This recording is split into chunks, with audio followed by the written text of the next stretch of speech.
हाल Nepal idol season 6 मा एक नाम सर्वाधिक चर्चामा छ, गंगा सोनाम। सिन्धुपाल्चोकको गाउँले परिवेशबाट उदाएकी यी असाधारण प्रतिभाशाली गायिका अहिले शोका सबैभन्दा चर्चित प्रतिस्पर्धी मध्ये एक बनेकी छन्। गंगाले सुदूरपश्चिममा गाइने परम्परागत देउडा गीतबाट नेपाल आइडलको स्टेजमा प्रवेश गरेकी थिइन्। पहिलो प्रस्तुतिदेखि नै उनको गीतको मिठास, स्वरको गहिरो असर र आत्मविश्वासी शैलीले निर्णायक मात्र होइन, लाखौं दर्शकलाई पनि मन्त्रमुग्ध बनाउँदै लगिरहेका छन्।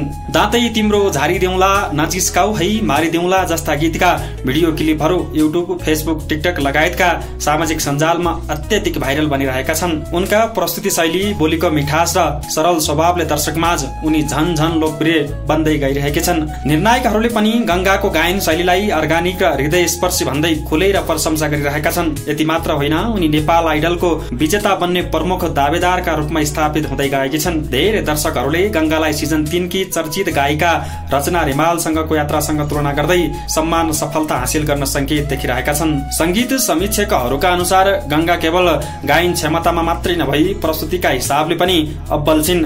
गाउँको सांस्कृतिक जरा बोकेको उनको प्रस्तुति शैलीले उनलाई नेपाली संगीत क्षेत्रमा एउटा दीर्घकालीन कलाकारको रूपमा स्थापित गराउने सम्भावना प्रबल देखिएको छ। गंगा सोनामका लागि नेपाल आइडल केवल एउटा प्रतियोगिता मात्र होइन, देशभर चिनिन पाउने एक ऐतिहासिक अवसर बनेको छ। यदि हालको लय र समर्पण कायम रह्यो भने गंगा निकट भविष्यमै नेपाली संगीत उद्योगको एक चम्किलो नाम बन्नेमा कुनै सन्देह छैन।